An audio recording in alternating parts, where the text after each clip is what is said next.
ইতালিতে কাজের ভিসার সুবর্ণ সুযোগ আসছে আপনার জন্য।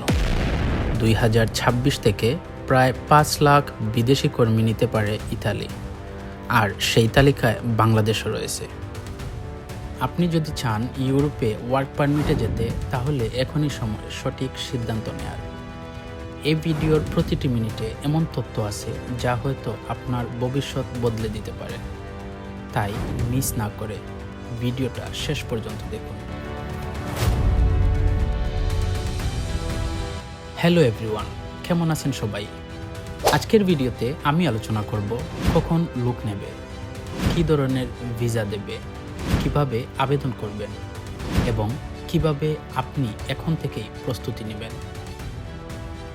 যারা চ্যানেলে নতুন, অবশ্যই সাবস্ক্রাইব করে পাশে থাকা বেল আইকনটি ক্লিক করে রাখবেন, আর ভিডিওটিতে একটি করে লাইক করে শেয়ার করে দিবেন। তাহলে চলুন আর দেরি না করে ভিডিও শুরু করা যাক।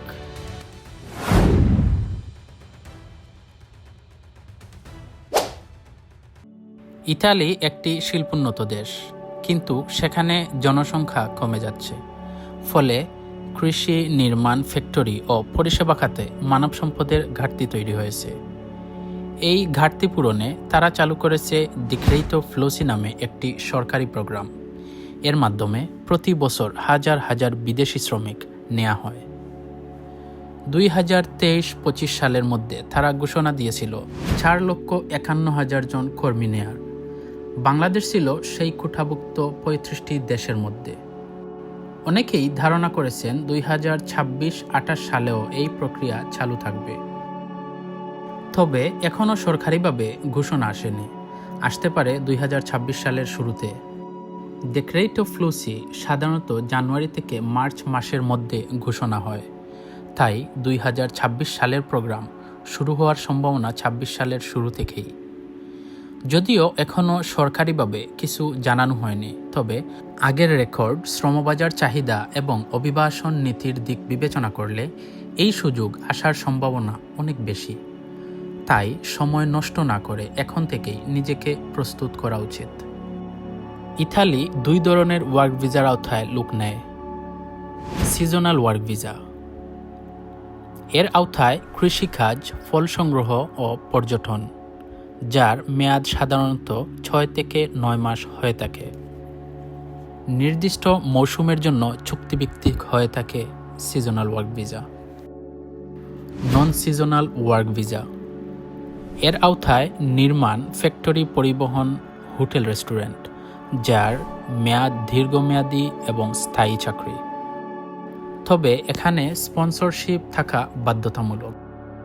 উভয় ক্ষেত্রেই ইতালির কোনো নিয়োগদাতার কাছ থেকে জব অফার লেটার থাকা আবশ্যক।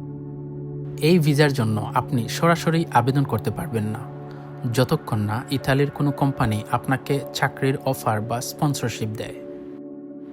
পুরো প্রক্রিয়াটা হয় এরকম: নিয়োগদাতা ইতালির সরকারের কাছে কোটা অনুযায়ী আবেদন করে। অনুমোদন পেলে নিয়োগদাতা প্রার্থীকে জব অফার পাঠায়।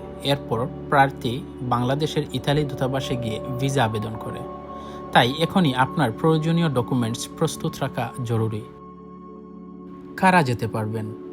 যারা শারীরিকভাবে ফিট এবং কোনো কাজে দক্ষ, তারা সহজেই এই ভিসার জন্য উপযুক্ত হতে পারেন। সাধারণত যেসব পেশায় বেশি চাহিদা থাকে: কৃষিকর্মী, নির্মাণ শ্রমিক, ফ্যাক্টরি হেল্পার, রেস্টুরেন্ট বা হোটেল স্টাফ, গাড়ি চালক, পরিচ্ছন্নতা কর্মী, কিচেন স্টাফ। শিক্ষাগত যোগ্যতা না থাকলেও সমস্যা নেই, কিন্তু স্কিল, অভিজ্ঞতা থাকলে আপনি অবশ্যই অগ্রাধিকার পাবেন। বাংলাদেশ গত কয়েক বছরে কোঠাভুক্ত ছিল, তাই 2026 থেকে 2028 সালেও থাকার সম্ভাবনা অনেক বেশি। যেহেতু এখনও ঘোষণা আসেনি, তাই এই সময়টাই আপনার জন্য প্রস্তুতির গোল্ডেন টাইম। কিভাবে প্রস্তুতি নেবেন? ভ্যালিড পাসপোর্ট তৈরি করুন। যে কাজে যেতে চান সেই স্কিল শিখে নিন, যেমন ফার্মিং, রেস্টুরেন্ট, কনস্ট্রাকশন। ইংরেজি এবং একটু হলেও ইতালিয়ান ভাষা শিখুন। আপনার কাজের অভিজ্ঞতার প্রমাণ গুছিয়ে রাখুন। দালাল নয়, বিশ্বস্ত সোর্সে কান রাখুন। ইউরোপে যাওয়া সহজ নয়, কিন্তু সঠিকভাবে এগুলে সফলতা সম্ভব। এখন জানবেন কিভাবে আবেদন করবেন বা কি লাগবে। যখন আবেদন শুরু হবে তখন আপনার যেসব ডকুমেন্টস লাগবে: বৈধ পাসপোর্ট, পাসপোর্ট সাইজ ছবি, পুলিশ ক্লিয়ারেন্সের সার্টিফিকেট, মেডিকেল সার্টিফিকেট, কাজের যোগ্যতার প্রমাণ যদি থাকে, নিয়োগদাতার স্পন্সরশিপ লেটার এবং আবেদন ফর্ম। নিয়োগদাতা ইতালিতে সরকারের অনুমোদন পেলে আপনি বাংলাদেশ ইতালি দূতাবাসে গিয়ে ভিসার জন্য আবেদন করবেন। ইউরোপে কাজের ভিসা মানে শুধু বিদেশ যাওয়া নয়, এটা হতে পারে আপনার স্বপ্ন পূরণের প্রথম ধাপ। মনে রাখবেন, এখনও 2026-28 সালের ঘোষণা আসেনি, তবে সম্ভাবনা অনেক শক্ত। তাই দেরি না করে এখন থেকেই প্রস্তুতি নিন, কারণ সুযোগ এলেই যেন আপনি তৈরি থাকেন। ভিডিওটি যদি আপনার ভালো লাগে লাইক দিন, কমেন্ট করুন আর শেয়ার করুন প্রবাস প্রত্যাশী বন্ধুদের সঙ্গে।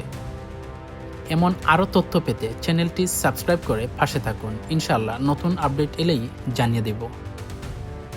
যদি আপনার কোনো প্রশ্ন থাকে বা আরও ব্যক্তিগতভাবে জানতে চান, তাহলে আপনি চাইলে ফেসবুক বা ইনস্টাগ্রামে আমার সাথে যোগাযোগ করতে পারেন। ডেসক্রিপশনে লিঙ্ক দিয়ে রেখেছি, দেখে নেবেন। আপনি যদি এখনও সাবস্ক্রাইব না করে থাকেন, অবশ্যই চ্যানেলটি সাবস্ক্রাইব করে নেবেন। সবাই ভালো থাকবেন, সুস্থ থাকবেন। আজকের মতো এখানেই বিদায় নিচ্ছি। আসসালামু আলাইকুম।